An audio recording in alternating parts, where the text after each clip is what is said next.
Today, guys, is the day I have been waiting for the best part of 10 years. It is new car reveal day, and it is revealing a car that I've aspired to own since I became a technician at Audi 10, maybe even 11 years ago.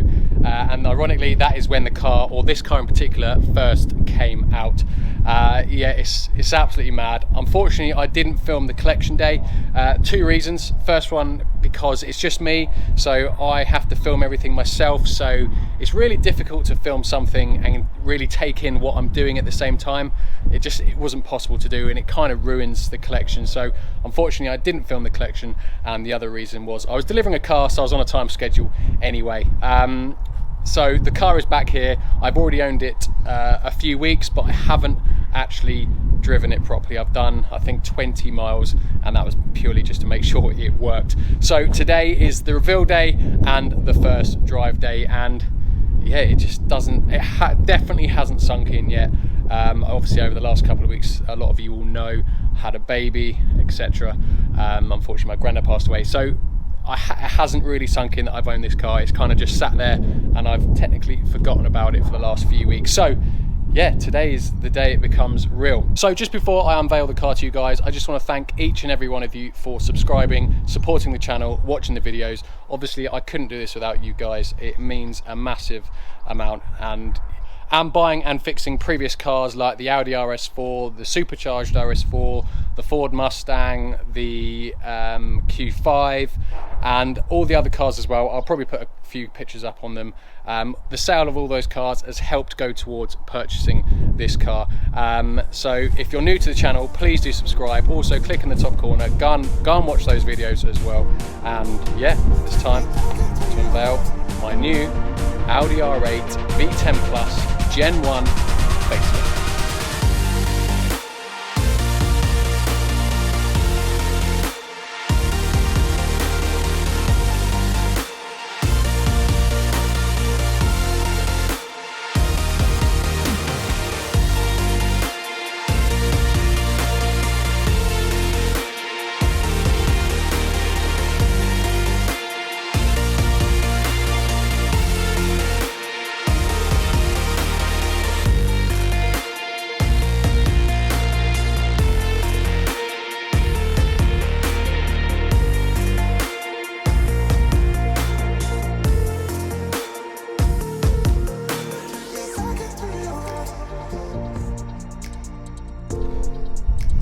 Just look how good this looks. It is such a good looking car, even though, I mean, this shape is the best part of 15 years old. It doesn't look it at all. It is such a good looking car. Now, there are reasons that I've bought this one, and my criteria for this car left me a very small window, and yeah, this was pretty much the only option I had. But let's just go around it. I'll talk you a little bit about it. So it is an R8 V10 Plus. It's a facelift, so this is a 2013 model facelift, so it's got the S-tronic gearbox instead of the R-tronic automatic. It is not manual, but again, I'll tell you why I didn't buy a manual car a bit later on. And so for the V10 Plus, you get carbon pack, so you got carbon wing mirrors, you get carbon side blades, you get carbon in the engine. You also get these bigger 19-inch alloys, and you get ceramic brakes as standard. The interior wise is pretty much the same as a normal one, but you do get carbon interior package as well. The other options this car has is the Bang & Olufsen sound system. I think Alcantara headlining is standard, but it's got that as well, and it's got a reversing camera, which I think is standard. So there's not many options you can have on a Plus. Also got my number plate fitted. I actually won that at the DVLA auction about 1.5 years ago, and yeah, I haven't fitted it to a car because I knew I was waiting to fit it to this car. So yeah, they've just got the private plate on, and that looks sick. So why did I buy a Gen 1 V10 Plus instead of a Gen 2? Now, there is a reason why I bought it, and it's quite simple. It is money. So let's just jump inside and I'll tell you exactly why I bought this car. Now, the reason I bought a Gen 1 over a Gen 2 R8 is purely down to money. I can appreciate that the Gen 2, yes, it does look better than this. However, this still is a very, very good looking car considering the age of it. It's a 15-year-old car essentially, not this one particularly, but it is a 15-year-old car. And yeah, the Gen 2s are still fetching sort of 20 to 25 grand more than this. Now, my main criteria, what I wanted from the car is I wanted that V10 soundtrack, and I wanted the engine in the back and that just supercar look, and this car does all of that exactly the same as the Gen 2 would at 2/3 of the price. So it was a bit of a no-brainer. I mean, I don't have loads of money, so this car is financed. I only put a 20% deposit down, which is the minimum that you can put down, and it was just a lot more cost effective and affordable for me to buy this car. Now, this car is actually really affordable for a supercar. It's pretty much the cheapest one you can buy. I will do in the next video, I'm going to do like a breakdown of what it costs to buy a car like this, not necessarily maintain it because I don't know yet, but definitely to buy and own this car. Yeah, I'll do that in the following video. But plans for this car, I don't really know yet, if I'm honest. I definitely want to get an exhaust on it. I think I'm going to get and obviously I'll fit that myself as well, so we can do a video fitting the exhaust and yeah, getting the true sound out of this V10, because it is a little bit muted, although it does sound pretty nice. I don't know if there is another reason why I really bought this car, if I'm honest. I just wanted to own one. I've always wanted one for 11 years, ever since I was a tech at Audi and I saw the first one.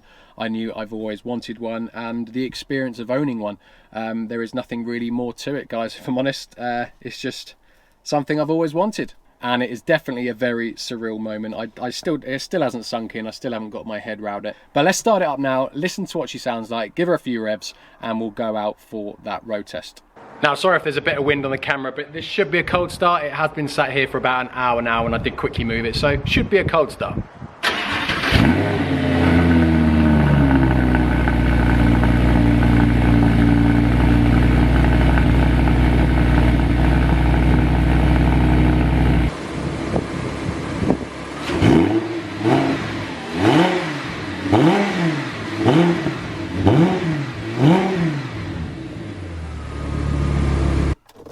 Right, I'm actually filming this for the second time now, so that is a cold start.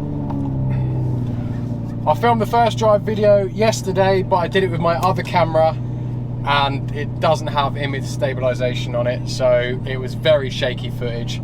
This is a very rigid car and it was just awful. So we're going to go again. I'm going to do the whole thing again, but I've got my GoPro on, so hopefully it will be a bit better.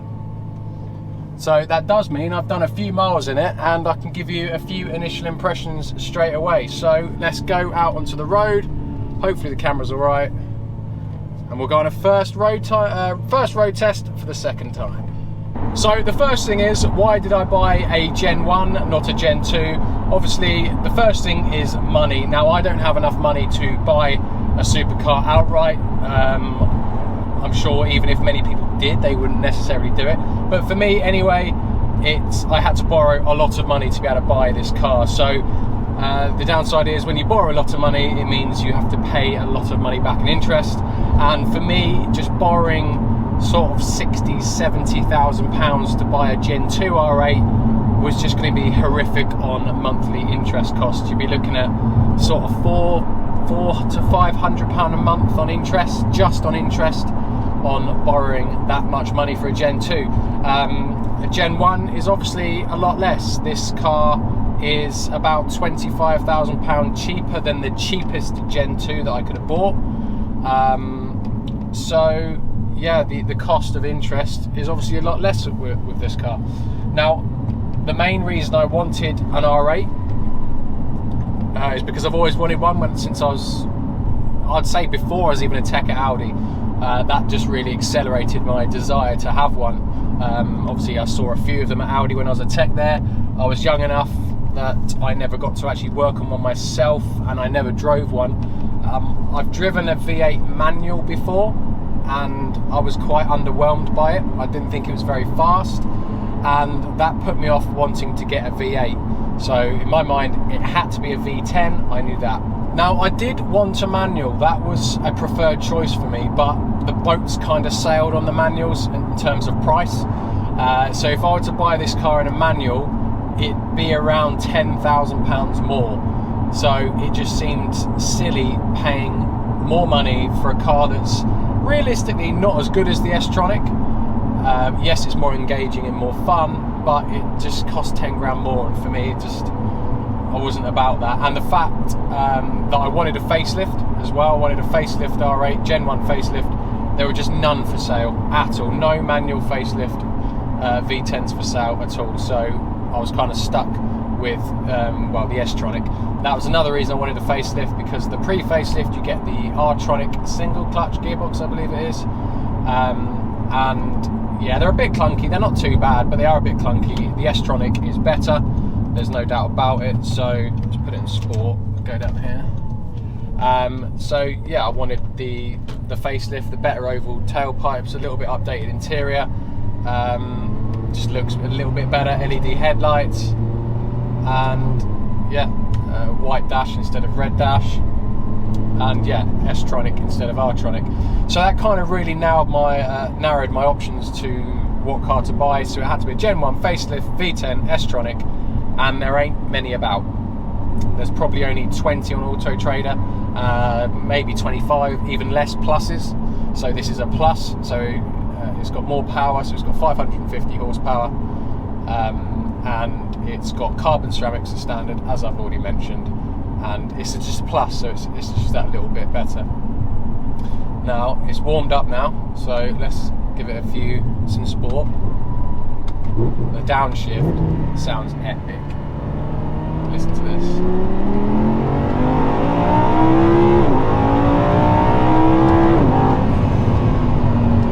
Very quick. And it's weird, when you change gear as well, it almost feels like it propels you again. Sounds epic. But I definitely do want it to sound louder. Now, I think you can get the Hurricane, the Lamborghini Hurricane, with the same engine as this pretty much. I did prefer the R8. I don't think it looks any better than the Hurricane, but I definitely don't think it looks any worse than the Hurricane. And obviously the Hurricane commands another sort of 20 grand over this, and I think the interior is even more dated. So for me, I don't know, the Lamborghini didn't really appeal as much. I mean, I just wanted this V10. And that's another reason I didn't get the Gen 2 as well, because the only criteria I want in a supercar and in an R8 is I want the engine in the back, I want a V10, S-Tronic, I want it to look like a supercar, and this does all of that just as well as the Gen 2 does. Yes, this doesn't have virtual cockpit, it doesn't have DAB, doesn't have Bluetooth music, but do you really care? Who really cares? I mean, if you've got an R8, do you really care that you can't stream your music? I mean, I can easily get an FM transmitter to do it. It's not the end of the world. I quite like the analog display, actually. I really like this analog display. It's got all my 4 different gauges on here, so it gives you more than the traditional clocks do. So no, I'm not bothered at all that it's pothole. Yeah, I'm not bothered at all that I don't have those things. Now, I have noticed one thing, and that is a little bit of a blind spot over my left and right shoulders, where obviously the pillars to the boot are, but once you can see out the rear window, absolutely fine. And that brings me on to like initial impressions. And my initial impression is I'm surprised at how comfortable / refined this is to drive. Yes, it's, especially when I've got it in sport, it's very rigid, which is why I'm having to film this all again, because the camera couldn't handle it, but it's not uncomfortable at all. I do prefer the comfort seats over the bucket seats. The bucket seats my arse doesn't really quite fit into. Struggled a bit with the RS4, and I just think they're a little bit unnecessary. These are plenty fine enough. It just gives you that little bit more room, and they're more comfortable. Really easy to drive. I'm really surprised. I could quite happily daily this car. quite happily, because it's really smooth on the road. One thing I noticed, the windscreen's really far away, but I guess that's because it's got a shorter bonnet, because obviously the engine's in the boot, so you can do that.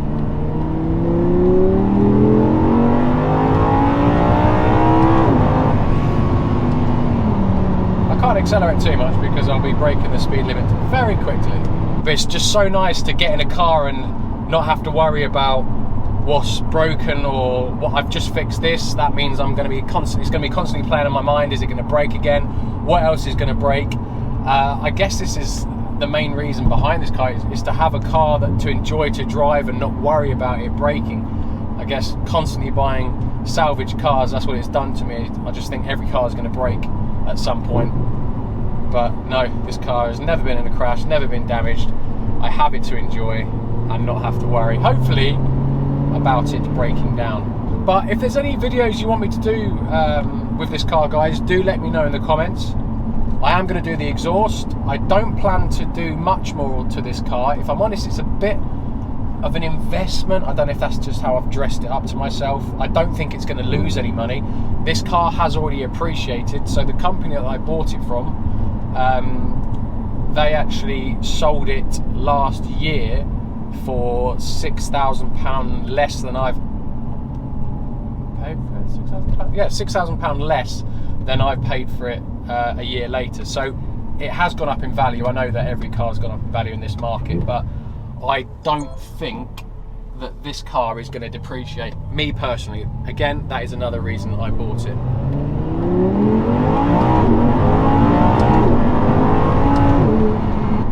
But as I say, I will do a video on that next time about the cost of ownership, the cost of buying this car, and I suppose like a long-term cost as well, because believe it or not, this is actually really affordable, purely because the finance company shares my views that it won't depreciate.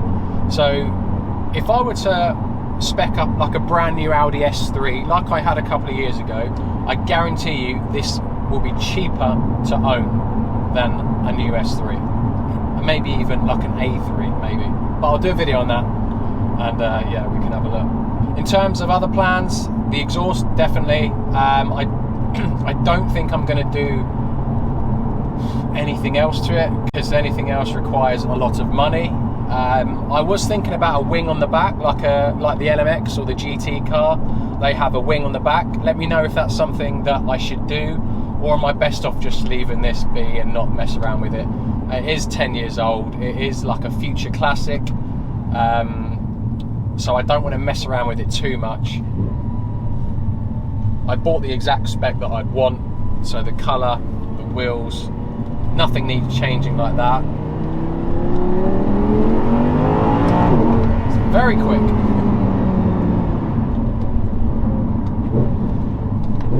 Oh, it sounds so good.